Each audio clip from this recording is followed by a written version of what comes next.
오늘은 그 순서에 따라서 느헤미야 우리가 말씀을 보겠습니다. 이 느헤미야서는요, 지난주도 잠깐 언급드렸듯이 에스라와 더불어서 함께 그 포로 귀환 이후에 그 이스라엘의 역사를 배경으로 하고 있는, 그 역사를 담고 있는 그런 책이라고 할 수가 있습니다. 에스라가 학사 에스라를 말하는 거죠. 영적인 회복과 그리고 율법의 회복, 언약의 갱신, 그것에 집중을 했다면요, 느헤미야는요 성벽의 중수와 이스라엘 공동체의 재건, 그것에 이제 집중을 한 인물이라고 하나님이 세우신 지도자라고 할 수가 있습니다. 우선 느헤미야의 역사적 배경을 잠시 우리가 살펴보면요, 느헤미야서의 이 사건들은 주전 5세기 중반입니다. 이 배경이 이때 당시 페르시아 제국이 바벨론, 그 다음에 페르시아잖아요. 이 페르시아 제국의 아닥사스다 왕 1세, 아닥사스다 1세 그 시대를 배경으로 하고 있는 것이죠. 그 모든 느헤미야에 기록된 사건들은요, 느헤미야가 예루살렘에 파견이 됩니다. 원래는 아닥사스다 왕을 섬기고 있었던 페르시아의 관료였어요. 유대인이면서 말이죠. 느헤미야가 아닥사스다 왕이 예루살렘으로 보내준 것이죠. 그때가 바로 주전 445년입니다. 이 시기는 에스라의 귀환, 에스라의 귀환은 2차 포로 귀환에 해당하는 거예요. 그때가 주전 458년인데 그때로부터 13년이 지난 다음에 바로 이 느헤미야의 3차 귀환이 있었던 거죠. 고레스 칙령으로 1차 귀환이 있었잖아요. 여러분 지난주에 세밀하게 좀 말씀을 드렸는데 그 정도는 그래도 이렇게 좀 연도까지는 딱딱 기억은 못해도요, 이 순서 정도는 여러분들이 기억을 해두시는 게 좋습니다. 왜냐하면은 여러분 계속 성경을 읽으실 거잖아요. 그렇죠? 그래서 그 정도는 여러분 기억해 두시면 좋은데, 고레스 칙령 페르시아의 일대 초대 왕이잖아요. 그 칙령으로, 그 칙령은 뭐냐면은 다 이제 바벨론에 의해서 포로로 잡혀온 그런 민족들은 전부 다 고향으로 돌아가도 되고 고향에 돌아가서 자기 신을 섬겨도 된다 라는 그런 유화 정책을 담고 있는 칙령을 말하는 거예요. 그 칙령으로 인해서 이제 첫 번째 귀환이 이루어진 것이죠. 그때가 바로 주전 538년입니다. 그러니까 주전 578년에 이제 그 이스라엘이, 그러니까 유대가 망하게 되는 거죠. 그래서 주전 538년, 그로부터 50년이 지났어요. 그때 이제 1차 포로 귀환이 이루어졌던 것이죠. 누구의 지도하에? 스룹바벨이라는 지도자의 지도하에요. 그래서 어떤 목적으로 1차 귀환을 한 것이죠? 성전 건축인 것이죠. 성전 건축. 그래서 포로 귀환을 한 538년부터 20년이 지난 518년, 주전이니까 거꾸로 오는 거예요. 숫자가 주전 518년에 516년입니다. 516년에 이 성전을 건축을 합니다. 그러니까 이어서 에스라의 귀환이 이어지는데 그때가 이제 2차 포로 귀환인 거예요. 그 2차 귀환을 이제 한 목적은 뭐냐면은, 에스라가 이제 이미 스룹바벨에 의해 성전이 지어졌잖아요. 그래서 그 말하자면 내용을 채우는 거예요. 언약을 재갱신하고 그리고 율법을 따르는 그런 하나님 말씀의 백성으로 이들을 이제 이 에스라가 세워갔던 거죠. 그런데 이 성벽, 이때 당시 고대 시대에는 다 도시가 성벽이 있단 말이죠. 성벽이 쭉 도시를 에워싸고 있고 그 중심에 성전이 있고 뭐 이런 식인데, 성벽이 다 회파된 채로 70년간, 아니 그 이상이었겠죠, 방치되어 있었던 거죠. 성벽이 없다는 것은 단순히 뭐 이제 어떤 건축의 문제 뭐 그런 정도가 아닌 거예요. 이 도시 안에 거주하고 있었던 이 주민들이 이제 이 외세, 이방인들의 이 침략에 노출될 수밖에 없었던 것이고, 그러다 보니까 이방인들이 예루살렘에 살고 있는 그 거주민들에게, 유대인들에게 뭐 너희 하나님이 어디 있냐 뭐 이런 식으로 이제 조롱하고 비난하는 그런 조롱거리가 될 수가 있었던 거죠. 그래서 이제 그 소식을 저 페르시아의 수산궁에 있었던 수도 그 느헤미야가 듣게 됐던 것이죠. 그래서 이제 수심에 잠기고 깊은 슬픔 가운데 금식하고 기도하는 그런 내용이 느헤미야 1장과 2장 이렇게 이어서 나오는 것입니다. 다시 한번 정리를 드리면요, 1차 포로 귀환은 스룹바벨에 의해서요 536년에 이루어졌고, 그로부터 20년 만에 성전이 건축이 됩니다. 그걸 스룹바벨 성전이라고 이렇게 말하는 거죠. 516년. 그리고 2차는요, 그로부터 한참 지났어요. 그 다음에 에스라에 의해서 이루어지는데 주전 458년입니다. 그로부터 13년이 지난 3차 귀환이 느헤미야의 지도에 의해서 일어나는데, 그때가 주전 445년이라는 거죠. 이제 오늘 이제 느헤미야서는 그 마지막 3차 귀환을 주된 내용으로 삼고 있는 것이죠. 어쨌든 느헤미야가 이렇게 귀환을 할 때쯤 성전은 지어졌고 예배는 이제 회복이 됐지만은 성벽이 중수되지 않아 가지고선 외세 침략에 항상 이제 무방비로 노출이 되어 있었던 것이고, 특히나 이때 당시 이스라엘의 적대자들이 있었습니다. 사마리아 총독으로 있었던 산발랏, 암몬 사람 도비야, 그리고 아라비아 사람 게셈, 이런 대표적인 인물들인데요. 이런 적대자들이 있었습니다. 이들은 이제 유다 성벽 재건을 굉장히 자기들에게 어떤 정치적인 위협을 주는 일로 간주를 하고, 처음부터 이 느헤미야의 성벽 중수를 조직적으로 방해를 합니다. 그 내용이 느헤미야서에 쭉 기록이 되어 있습니다. 자, 이제 느헤미야서로 조금 더 한 걸음 들어가 가지고요. 느헤미야서는요 1장부터 13장까지 있는데 크게 네 단락으로 이렇게 구분해 볼 수가 있습니다. 먼저는 일부라고 이렇게 말할 수가 있고요. 느헤미야의 기도가 나오고, 느헤미야가 이제 저 페르시아에서 그 예루살렘으로 출발하는 그런 내용을 담고 있는 1장과 2장이라고 할 수가 있습니다. 당연히 느헤미야의 기도로부터 시작이 돼요. 아까도 말씀드렸듯이 자기 형제 하나니로부터 지금 현재 예루살렘의 어떤 형편 가운데 있는지 그것을 듣게 됐다 이 말이죠. 자기는 지금 느헤미야는 지금 페르시아의 아주 높은 관직에 있는 관료로 지금 있습니다. 유대인임에도 불구하고 그렇게 있습니다. 그런데 예루살렘으로부터 들어온 소식이 뭐냐? 성전은 다 지어졌지만은 그러나 성벽이 중수되지 않아 가지고 참 주변 외세의 침략에 늘 노출되어 있고 큰 어려움 가운데 자기 백성이 빠져 있다라는 그 얘기를 듣습니다. 그래서 느헤미야가 이제 수일 동안 금식하며 애통하며 기도합니다. 그 기도는 이제 구약 성경에서 가장 돋보이는 중보기도로 우리가 알고 있죠. 그래서 느헤미야 2장에 느헤미야가 자기 민족을 위해서 기도하는 이 중보기도의 내용을 우리가 종종 이 중보기도의 어떤 모델로 우리가 종종 봅니다. 어쨌든 느헤미야는 자신의 죄를 자복하고선 민족이 이렇게 어렵고 힘든 것은 조상의 죄, 또 자기 자신의 죄다, 하나님 앞에 지은 죄다라는 것을 철저히 자복하면서 하나님의 언약에 근거해서, 그러나 우리가 하나님의 백성 아닙니까? 하나님이 우리에게 언약을 맺은 우리의 하나님이 아니십니까? 라고 이렇게 탄원하면서 이제 기도를 합니다.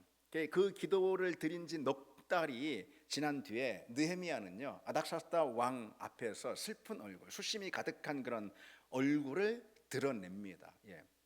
이게 자기도 모르는 사이에 그 수심이 가득한 얼굴을 드러냈는지 아니면은 의도적으로 그렇게 했는지는 참 모르지만요 그렇게 합니다.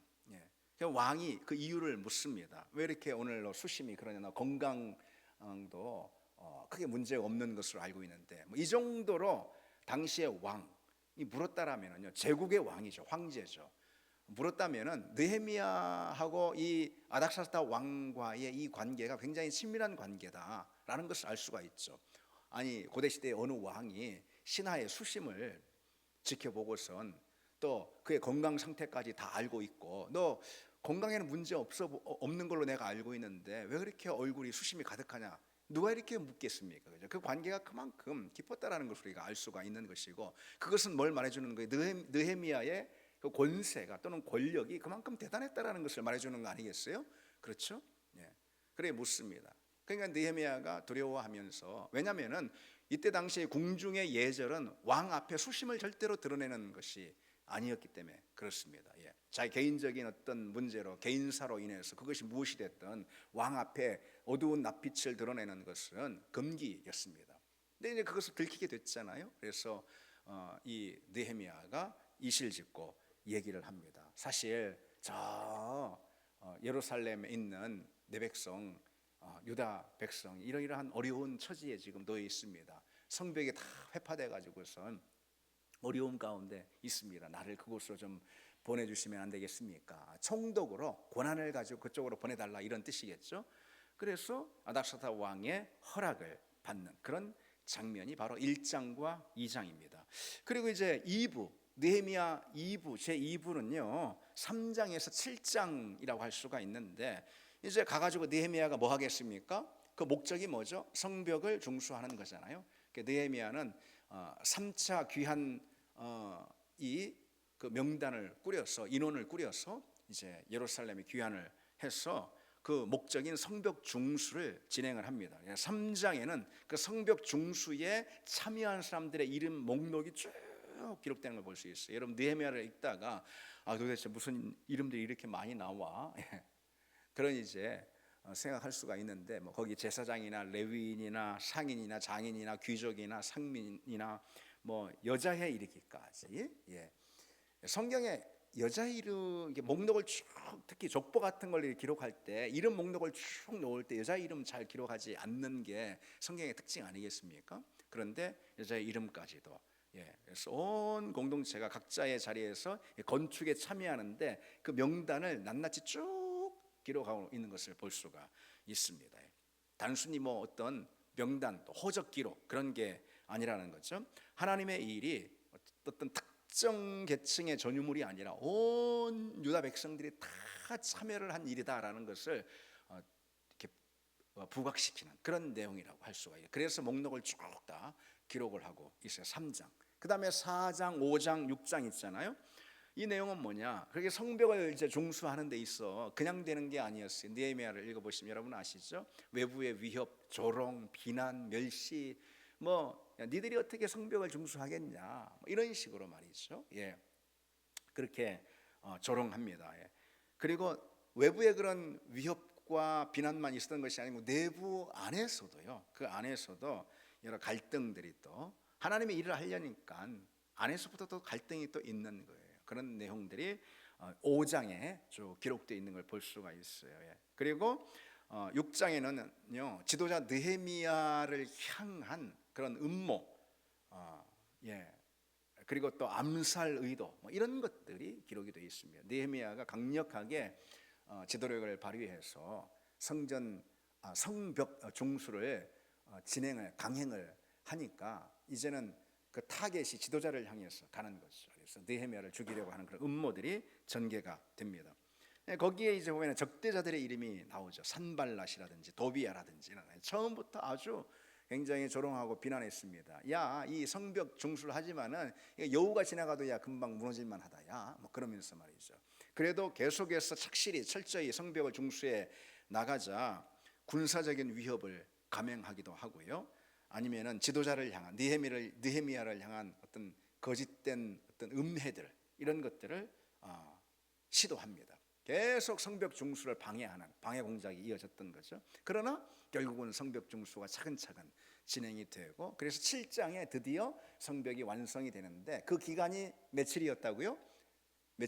여러분 아십니까? 52일. 얼마나 짧은 그 단기간에 그 큰 막대한 그런 일들을, 대사업을 완성했던 것이죠. 그 일로 인해서 이방 족속들이 과연 하나님이 계시는구나 해서 하나님을 두려워하기 시작했습니다.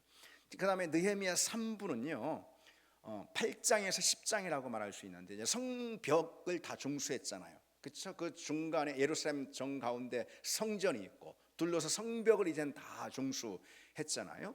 그래서 이 내용을 또 채우는 일이 나오는 거예요. 에스라서에도 있었지만 느헤미야서도 있습니다.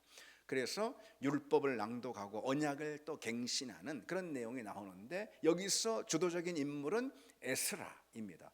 이제 책이 느헤미야서잖아요. 그런데 느헤미야 8장부터 저기 10장까지의 주된 등장 인물은 느헤미야가 아니고 누구죠? 에스라입니다. 9장까지가 저기 7장까지가 이제 느헤미야가 했던 성벽 중수 이야기가 쭉 나오는 거고, 거기에서 주된 인물은 느헤미야였고요. 지도자는 다 중수 성벽이 다 완성된 다음에 8장부터 저기 10장까지는 이제 그 내용 자체가 율법의 낭독과 언약의 갱신이에요. 그래서 주된 등장 인물이 에스라다. 에스라가 학사잖아요. 제사장이면서 에스라가 등장합니다. 성벽이 다 완성된 다음에 에스라가 온 예루살렘 주민들을 다 남녀노소 전부 다 모이게 합니다. 수문 앞 광장에 쫙 다 모이게 해서 거기서 뭘 했다고요? 거기서 율법을 낭독했다는 거죠. 이때 당시 여러분들 우리처럼 다 성경을 다 각자 개인적으로 하나 가지고 있고 그런 시대가 아니잖아요. 그래서 다 듣는 거예요. 두루마리 성경을 이제 읽어가는데 토라겠죠. 토라는 창세기, 출애굽기, 창출 레민신을 말하는 거죠. 모세오경. 그게 이제 주된 성경이었죠. 그것을 쭉 읽어 나가는 거예요. 그러면 다 듣습니다. 다 그 율법의 말씀을 듣는데 그 예루살렘 주민들, 그러니까 유대인들이 어떻게 했다라는 거죠? 느헤미야 8장에 보면 구약 성경 가운데서 가장 감동적인 장면 중 하나가 바로 느헤미야 8장이죠. 다 어떻게 했다는 거죠? 다 울었다라는 거예요. 다 들으면서 아침부터 저녁까지 그렇게 하거든요. 다 울었다라는 거예요. 왜 그랬을까요? 율법의 말씀을 낭독하니까 율법의 말씀을 통해서 누구를 만납니까? 하나님을 만나잖아요. 그리고 누구를 보게 됩니까? 하나님의 백성들인 자기 조상들을, 아브라함부터 해서 홍해까지, 모세 시대 여호수아까지 해서 자기 조상들을 거기서 만나게 되는 거잖아요. 율법의 이야기 안에서. 그러니까 과연 하나님이 그런 하나님, 이들은 하나님을 잊어버린 백성이었어요. 70년의 포로 기간 동안에 예루살렘으로 그리고 돌아오긴 했지만은 거기서 제대로 된 율법 교육들, 말씀의 교육이 이어지지 않았던 것이죠. 그런데 에스라가 작정하고 수문 앞 광장에 다 모이게 해서 아침부터 계속해서 말씀을 낭독하니까 다들 어떻게 그 말씀 가운데서 하나님을 발견하게 된 거죠. 우리 하나님이 그런 하나님, 우리 하나님이 우리 이렇게 사랑하신 하나님, 우리 하나님이 모든 민족, 열방의 민족 가운데 우리를 택하신 하나님이시구나. 그 하나님은 홍해를 가르신 분이고, 그 하나님은 반석에서 물이 터져나오게 하시는 분이고, 그 하나님은 만나와 메추라기로 우리 조상들을 먹이신 하나님이구나. 그 하나님은 가나안의 모든 칠족속을 몰아내시고 우리 조상들을 가나안에 정착시키신 바로 그 하나님이시구나. 이걸 깨달은 거죠. 한마디로 말해서 우리 하나님은 능력과 기적이 탁월하시며 그 능력과 기적으로 우리를 사랑하시는 분이구나. 이걸 깨달은 거예요. 그런 이들이 다 막 펑펑 웁니다. 그러니까 느헤미야가 울지 말라, 오늘은 기쁜 성회의 날이니 울지 말라, 이렇게 다독입니다. 여기서 우리가 확인할 수 있는 것은 중요한 한 가지죠. 우리가 언제 하나님의 사랑을 알게 되죠? 언제 하나님이 누구이신지 발견하게 되고 깨닫게 되는 것입니까? 언제 하나님이 우리에게 주신 구원이 정말 놀라운 비밀이라는 사실을, 놀라운 선물이라는 사실을 언제 알게 되는 것이죠? 언제? 우리가 믿음 생활하고 있는 이 믿음이 얼마나 놀라운 기적이라는 것을 언제 깨닫게 되는 것일까요? 말씀을 통해서. 말씀을 통해서요. 말씀을 통해서 그런 것입니다. 말씀을 멀리하면은, 말씀과 떨어져 살면은 신앙생활 할 수 없는 이유가 거기 있는 거. 하나님이 누군지 모르는 것이죠. 점점 희미해지는 것입니다. 신앙생활 한 10년이 됐든 아니면은 집사, 권사, 장로가 됐든 그게 중요한 게 아니고, 말씀 멀리하는 그 순간 우리는 하나님이 내게 하신 일로부터 희미해지는 것입니다. 말씀에 다가가서 말씀 앞에 서는 순간 우리는 나를 향한 하나님의 은혜와 기적, 하나님의 손길과 능력을 깨닫게 되는 것이죠. 믿음의 힘은 말씀으로부터 나오는 줄 믿습니다. 이들이 그렇게 율법을 낭독하고 그 다음에 초막절을 지킵니다. 그래서 대대적으로 오랫동안 끊겨져 왔던 그 절기, 특히 초막절을 지키게 되죠. 그러면서 이들이 금식하고 또 회개하는 회개의 기도를 하게 됩니다. 그게 이제 느헤미야 3부, 다시 말해서 8장에서 10장이라고 할 수가 있어요. 그리고 이제 마지막 4부가 11장에서 13장인데요. 이때 이제 공동체의 재편과 그리고 마지막 개혁이라는 그런 제목을 붙일 수가 있을 거예요. 11장에서 13장은 성벽은 세워졌어요. 이제 다 그렇죠? 거기서 율법 낭독이 있었고 다 그랬잖아요. 그런데 성 안에 사는 사람들이 부족했습니다. 당시 예루살렘 성 안에 살았던 사람들이 부족했어요. 그래서 11장에 보면은 예루살렘에 거주할 사람들을 제비를 뽑아가지고선 그 예루살렘에 배치하는, 거기에 성전도 있고 성벽이 다 중수됐으니까 예루살렘 안에 하나님의 백성들이 살아야 되는 거 아니겠어요? 그들을 배치하는 그런 내용들이 거기 나오고요. 12장에는 이제 드디어 성벽 봉헌식을 이제 하게 됩니다. 이제 그런데 또 참 재밌는 것은, 흥미로운 것은요, 느헤미야의 마지막 장 있잖아요. 13장 마지막, 그렇게 제가 쭉 설명드렸죠. 1장부터 해서 성벽 중수해가지고서 여러 위협과 도전, 어려움들이 있었는데 그걸 다 그 도전 응전하고, 그러면 결국은 성벽을 중수하고, 그 다음에 그 성전 뜰에 다 수문 앞 광장에 모여서 그렇게 은혜로운 자리를 다 가졌잖아요. 이게 굉장히 해피엔딩처럼, 우리가 뭐 요즘 말하는 해피엔딩처럼 그렇게 끝나는 것 같은데, 그래야 할 것 같은데 흐름이 말이죠. 13장 마지막 장이잖아요. 보면은 뜻밖의 좀 어두운 분위기로 마무리되는 걸 볼 수가 있어요. 이 느헤미야가 페르시아로 돌아가, 왜냐하면 자기 임무를 완수했으니까. 느헤미야는 왕의 신하잖아요. 아닥사스다 왕의 신하잖아요. 그러니까 다시 페르시아로 돌아갑니다. 그랬다가 나중에 다시 예루살렘으로 돌아오는데, 그렇게 다 공동체를 재건하고 다 해놨잖아요. 그런데 페르시아에 좀 갔다가 다시 돌아와 보니까 이 유대 공동체, 예루살렘 주민 유대 공동체가 또 완전히 타락해 있었던 거예요. 13장이 뜻밖의 어두운 분위기로 끝나는 거 볼 수 있어요. 적대자 도비야, 아까 도비야가 막 성벽 중수하는 것을 반대하고 막 그랬다고 하지 않았습니까? 이 도비야가 말이죠, 성전 방을 떡하니 차지하고 있는 거예요. 정 가운데 성전이 있고, 성전을 중심이라 서 돌아가면서 쭉 제사장의 방들이 쭉 있거든요. 근데 그 방을 떡하니 도비야가 차지를 하고 있었던 것이죠. 제사장, 대제사장이나 이런 사람들과 결탁을 한 그런 권력자였던 거예요. 그 레위인들 있죠. 레위인들이 성전에서 섬겨야지만, 제사도 섬기고 섬겨야지만 이스라엘 백성들이 하나님의 백성으로서 예배자로서 설 수가 있는 거 아니겠어요? 근데 이 레위인들에게 물질적인 후원을 하지 않으니까, 우리가 구약 성경, 특히 이 율법서를 보면은, 모세오경을 보면은 이 레위인들을 위해서 대접을 해야 되는 거거든요. 그래야 레위인들이 성전을 섬길 수가 있는 거잖아요. 생업으로부터 자유하게 되고. 그런데 레위인에게 물질적인 도움을 주지 않으니까 레위인들이 다 밭갈로 나가버리는 거예요. 그런 예배가 제대로 진행되지 않았던 것이죠. 그리고 안식일을 지키지 않고, 심지어 이방인과 또 혼인을 또 하고, 이렇게 다시 타락해 버린 것이죠. 느헤미야는 뭐 어떻게 합니까? 돌아온 느헤미야는 다시 하나하나 새롭게 개혁을 이어가는 그런 내용으로 느헤미야가 끝마칩니다. 느헤미야 13장은 있잖아요. 구약 성경 전체 역사적 맥락으로 보면은 끝이는 거예요. 뒤에 물론 에스더서도 있고, 그 다음에 막 시편 이렇게 쭉 나오고, 욥기, 그 다음에 저 뒤에는 선지서가 나오잖아요. 그거는 책의 순서고, 역사의 순서로 보면은 느헤미야가 구약의 마지막인 거예요. 근데 그런 이제 분위기로, 그런 장면으로 느헤미야가 끝나는 걸 볼 수 있어요. 그건 뭘 말해주는 걸까요? 사실 그것은 성경의 저자이신 하나님의 의도라고 말할 수가 있어요. 뭘 말해주는, 어떤 것을 의미하는 걸까요? 인간의 개혁은 한계가 있다라는 거예요. 한계가 있다라는 거예요. 그래서 완벽한 구원자, 완벽한 메시아, 완벽한 구속자에 대한 대망, 소원 있죠. 그것을 암시하는 대목이라고 할 수가 있습니다. 이것이 마지막 장이라고 말씀드렸잖아요. 역사로 보자면.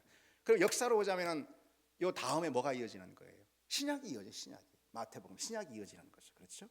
그래서 느헤미야는요, 인간의 개혁은 한계가 있는 것이고 구원을 향한 인간의 노력은 다 한계가 있는 거예요. 그래서 완벽한 메시아, 완벽한 구속자를 향한 대망을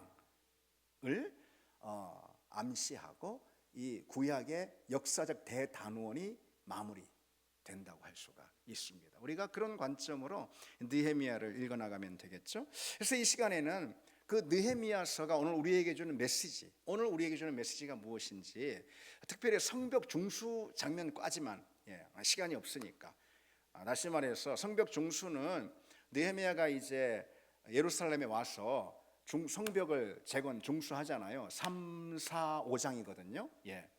이제 그 대목을 통해서만 느헤미야서가 우리에게 주는 메시지가 무엇인지 좀 생각해 보려고 합니다.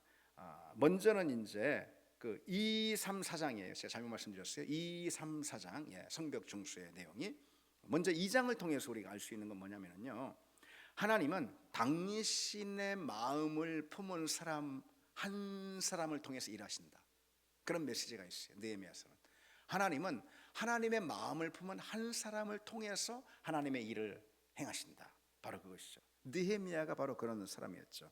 느헤미야는 아까도 말씀드렸지만은 페르시아 왕궁에 아닥사스다 왕의 술 맡은 관원, 오늘날로 보면은 뭐 비서실장, 뭐 술 맡았다고 하니까 무슨 뭐 술이나 따르는 그런 사람, 그런 정도가 아닌 거예요. 오늘날로 보면 어떤 비서실장 같은 그런 임무를 맡은 고위직 신하였습니다. 근데 왕의 면전에서 직접적으로 수심을 드러내지 않습니까? 그는 왕실의 법도에서 어긋나는 것을 누구보다 잘 아는데도 불구하고요. 그럼에도 불구하고 느헤미야는 자기 마음 깊은 내면에서부터 일어나는 그런 근심이 있잖아요. 자기 백성, 다시 말해서 하나님의 백성이죠. 하나님의 백성을 향한 그 애통, 그 근심, 이것을 결국 감출 수가 없었던 거예요. 아닥사스다 왕이 그것을 알아보게 되고, 그래서 결국은 아닥사스다 왕에게 요청을 해서 느헤미야가 총독이 돼서 예루살렘으로 성벽 중수를 위해서 파송되는 것을 볼 수가 있죠. 하나님은 그처럼요, 하나님의 마음을 품은 사람 한 사람을 찾으신다는 거예요. 그 사람을 통해서 하나님의 일을 하신다는 거예요. 여러분 생각해 보십시오. 나라가 망했어요. 그래서 뭐 포로 귀환도 뭐 1차, 2차 이렇게 하긴 했지만 느헤미야는 가지 않았어요. 왜? 거기에 수산궁에서 뭐 최고위직으로 있으면서 말이죠, 이방인 치고는 뭐 그보다 더 높은 자리에 올라갈 수가 없잖아요. 그 왕과 직접 면대하면서 왕을 돕는 그 정도, 여러분 엄청난 대단한 지위잖아요. 느헤미야 입장에서 아쉬울 것이 무엇이 있습니까? 자기 인생에서 못 이룬 것이 무엇이 있고, 지금이 최전성기잖아요. 최전성기. 왕 앞에서 그가 누리는 권력, 권세가 얼마나 대단했겠습니까? 그런데 느헤미야 가운데 하나님의 마음이 품어지니까 그런 게 중요하지 않았던 거죠. 하나님의 마음을 품은 한 사람, 자기가 잘 되고 자기 일이 잘 풀리고 자기 인생이 평강하고 행복하고 하더라도 하나님의 아픔이 느껴지고 하나님의 시선과 그 마음을 갖는 그 순간 말이죠, 자기도 애통하는 마음을 갖고 하나님의 뜻으로 움직이려 하는 그런 사람, 하나님은 바로 그런 사람을 찾는다는 거죠. 하나님의 아픔, 하나님의 애통, 하나님의 뜻, 하나님의 그 마음이 느껴지는 순간에 자기의 모든 일들은 자기가 지금 뭐 아무리 잘 되고 형통해도, 아무리 평강하고 행복해도 다 뒷전으로 밀리는, 바로 그런 사람.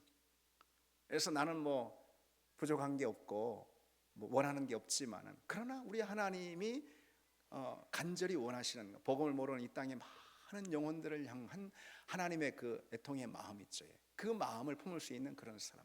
여러분 사실 그 사람이 복된 거 아닐까요? 우리가 하나님을 믿는데 전혀 그런 마음이 만약 없다, 그 불행한 거 아닐까요? 그렇죠? 하나님을 믿는다며요. 우리 하나님의 자녀라며요. 우리 하나님의 종이라며요. 근데 하나님의 마음이 전혀 느껴지지 않는 것, 그거야말로 큰 불행 아니겠습니까? 하나님의 마음이 느껴지는 거예요. 그분의 고통과 그분의 애통하는 마음이 느껴지는 것이죠. 죽어가는 많은 영혼들을 향한, 그것이 사실 복된 거 아니겠습니까? 그러면서 느헤미야처럼 자기 복, 자기 좋은 것 다 내팽개치고선 그 십자가의 길을 기꺼이 가는 그 사람, 사실 그 사람이 여러분 불행한 게 아니고 그 사람이 복된 거 아니겠습니까? 그런 은혜와 복이 우리 삶의 자리 가운데 임하기를 원합니다. 임하기를 원합니다. 복음의 기쁨, 복음에는 기쁨이 있습니다. 당연히. 그 복음의 기쁨을 그런데 누리려면은요, 복음을 위한 수고의 눈물도 함께 수반이 되어야 한다는 것이죠. 우리 안에 하나님의 그 마음이 마땅히 품어지는 그런 은혜가 있기를 바랍니다. 그 사람을 통해 하나님이 일하신다는 것. 두 번째로 느헤미야, 특히 성벽 중수의 과정에서 우리에게 주는 메시지가 무엇이냐면요, 협력이 기적을 낳는다. 우리 같이 한번 해볼까요? 협력이 기적을 낳는다. 느헤미야 3장인데요, 이 성벽 재건 방식에 대해서 세밀히 기록하고 있는 걸 볼 수 있어요. 여기에 무슨 메시지가 있는가 우리는 좀 고개를 갸우뚱하기도 하는데요, 사실 그렇지 않아요. 가장 중요한 메시지가 느헤미야에서의 3장에 있다고 볼 수가 있어요. 많은 사람들의 이름 목록이 나옵니다. 그 다음은 하면서 계속 그 접속사를 중심으로 해서 사람 이름들이 쭉 반복되어 수많은 이름들이 열거되는 거 볼 수가 있어요. 거기에는 제사장 이름도 있고 상인 이름도 있고 관리 이름, 평민 이름, 신분과 직업은 다 다르지만은 여러 사람들 이름들이 등장합니다. 왜 등장하냐면은 저마다 맡겨진 구역이 있거든요. 그 구역을 책임지고 이들이 건축을 했다라는 거예요. 느헤미야 한 사람, 지도자 한 사람이 성벽 재건을 한 것이 아니라는 거예요. 능력 있는 소수에게, 돈 많은 재물 있는 사람에게, 재능 있는 사람에게 그렇게 맡기지 않았다라는 거예요. 예루살렘에 거주하는 이스라엘 자손이라면 누구나 할 것 없이 다 한 사람도 예외 없이 참여하는 거예요. 거기에 그렇게 모두가 자기 분량을 다 할 때 성벽이 재건되는, 그것도 불과 며칠요? 52일 만에 재건되는 그런 기적이 일어났던 거예요. 협력이 기적을 낳았던 것이죠. 그래서 여러분, 교회도 동일한 원리로 세워진다는 걸 우리가 알아야 합니다. 에베소 2장에 너희도 성령 안에서 하나님이 거하실 처소가 되기 위하여 그리스도 예수 안에서 함께 지어져 가는, 뭐라고요? 함께 지어져 가느니라. 교회가 그리스도 예수 안에서 함께 지어져 간다라는 거예요. 서로의 동역을 통해서 함께 세워져 간다라는 거예요. 교회는 몇몇 열심히 있는 소수의 성도들을 위해 통해서, 소수의 어떤 수고를 통해서 서는 것이 결코 아니라, 우리가 너무 잘 아는 내용 아니겠습니까? 이것은 각 지체가 주어진 은사와 역할, 자기 맡은 자리에서 충실히 그 사명을 감당할 때 그리스도의 몸인 교회가 온전히 세워져 간다라는 것이죠. 누구도 그 헌신에서 예외가 되는 사람은 없다는 것이죠. 그래서 우리 교회가 여러분 그런 교회가 돼야 하지 않겠습니까? 누구 소수의 누구의 헌신, 어떤 소수의 누구의 어떤 탁월함, 이런 걸 통해서 우리 교회 세워지는 게 아니라 그렇게 세워질 수도 없고, 우리 모두가 각자 하나님이 주신 은사와 그 분량을 쫓아서 함께 자기 자리에 있는 그 자리에서 세워가고, 그것을 또 서로 격려해주고, 그렇죠. 나 집사님 나 필요 없다고, 내가 다 하겠다고 할 수 없다, 할 수 없어요. 애초에 안 되는 거예요. 이것은 우리가 서로 각자 맡은 일들, 특별히 기도가 여러분 그렇다고 할 수가 있습니다. 일부 직분자들이, 일부 기도자들이 그냥 눈물 뿌리며 울며 기도하는 그 부르짖음으로 교회가 다 지켜지는 것이 결코 아니라는 거예요. 다섯 사람이 맨날 새벽기도 나와서 기도해야지 교회가 지켜지는 것이 아니라는 거죠. 각 성도에게 맡겨진 뭐가 있습니까? 맡겨진 기도의 분량이 있습니다. 맡겨진 기도의 분량이 있다니까요. 나한테 맡겨진 기도의 분량이 있습니다. 그 분량을 채우지 않을 때는 그 누구도 채울 수가 없는 거예요. 그것은 그냥 큰 구멍으로 남게 되는 것이죠. 그 구멍, 다시 말해서 그 틈으로 사단이 틈타는 거 아니겠어요? 맡겨진 자기 기도의 분량을 충실히 채워야 하는 것입니다. 우리 이번에 임직을 하지 않습니까? 임직자들 특히 더 그렇죠. 맡겨진 기도의 분량, 그 중대한 기도의 분량이 있는, 아니 임직자만 그러겠습니까?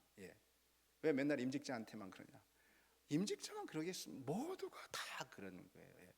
이세 교회에 막 등록한 새신자들 외에는 아직 그분들은 좀 더 기다려야 하니까, 외에는 여기 계신 분들 다 기도의 분량이 있다는 것이죠. 우리 체인 기도를, 중보기도 매일 중보기도 돌아가며 하지 않습니까? 말하자면 체인 기도 아니겠습니까? 내가 기도 안 해버리면, 릴레이 기도 안 해버리면 그 체인이 빠져버리는 거예요. 그렇죠? 체인으로 굴러가는 거 아니겠어요? 체인으로. 바퀴가. 내가 빠져버리면 체인이 그냥 끊어져 버리는 것이죠. 이게 릴레이 기도. 비단 릴레이 기도뿐만이 아닌 것이죠.